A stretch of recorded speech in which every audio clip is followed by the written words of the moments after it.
সাংবাদিকবৃন্দ, তুহিনকে হত্যা করা হয়েছে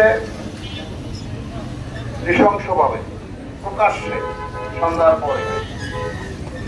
তার অপরাধ ছিল সে একজন নারীকে নিগ্রহ করা হচ্ছিল, সেইটা ভিডিও করেছে।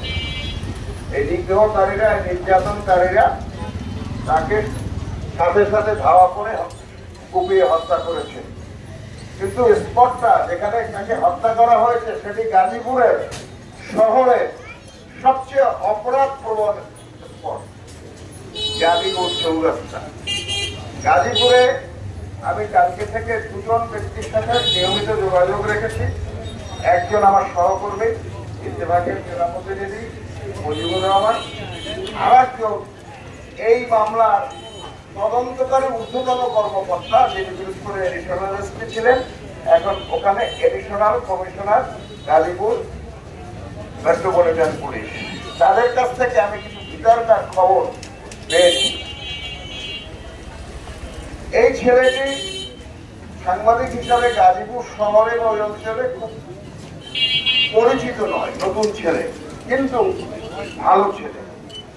ওই যেমন আর একজনের কথা কে যেন বলে গেল যে পাশাপাশি তাকেও হত্যা করার উদ্দেশ্যে বোমানো হয়েছিল, আরো আছেন। তার সম্পর্কে এলাকায় রেপুটেশন খুব একটা ভালো না, সে পুলিশের দালালি করে। কিন্তু এই ছেলেটি সম্পর্কে যাদের সাথে আলাপ করেছি তারা সবাই বলেছে একটি ভালো, অর্থাৎ একটি উদীয়মান ভালো সাংবাদিক সে হতে পারত। একটি বস্তুনিষ্ঠ সংবাদ যখন প্রকাশিত হয়, সেটি যদি আপনার বিরুদ্ধে যায় বা আপনাদের বিরুদ্ধে যায়, তখনই সেই সাংবাদিককে উপর আপনার চড়াও হন। এটি খুব ভালো বিষয় নয়।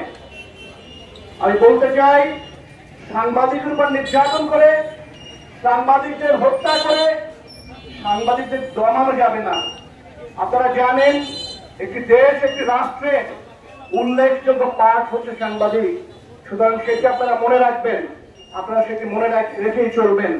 এদেশের অনেক উন্নতি, এদেশের অনেক সমৃদ্ধির পেছনে কিন্তু সাংবাদিকরা। সুতরাং আমি বলতে চাই, যারা সাংবাদিকদের উপর চড়া হন, তারা একটু নিজেদের গায়ের দিকে তাকাবেন।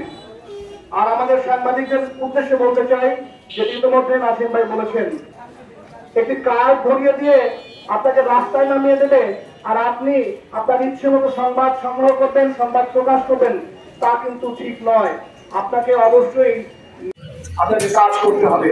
যদি আপনি নীতির মধ্যে থাকেন, আপনাকে কেউ ছুঁতে পারবে না। আমি আপনাদের প্রতি অনুরোধ রাখবো, আপনারা এই যে বলা হয়েছে সমাবেশ আমাদের সিনিয়র সাংবাদিক নাসিম আলী বলেছেন, যথার্থই বলেছেন। সুতরাং সবাই সজাগ থাকবেন। তবে একটি কথা বলতে চাই, সবাইকে ঐক্যবদ্ধ থাকতে হবে। যে কোনো সন্ত্রাসী কর্মকাণ্ডের বিরুদ্ধে, সাংবাদিকদের উপরে যদি কোনো অত্যাচার অনাচার আসে, যদি কারো কোনো চোখ হারানো আসে, অবশ্যই তার বিরুদ্ধে দাঁড়াতে হবে। যদি আপনারা সাথে দাঁড়াতে না পারেন, তখন আপনাদের জন্য সাংবাদিকতা করা আমার মনে হয় খুব সহজ হবে না। সুতরাং আমরা ঐক্যবদ্ধ থাকবো, সাংবাদিক সমাজ পিরোজপুরে ঐক্যবদ্ধ থাকবে এবং ঐক্যবদ্ধ থেকেই এদেশের অনাচার অত্যাচারের বিরুদ্ধে লড়বে, বস্তুনিষ্ঠ সংবাদ তাদের মাধ্যমে তুলে ধরবে, এই আশাবাদ ব্যক্ত করে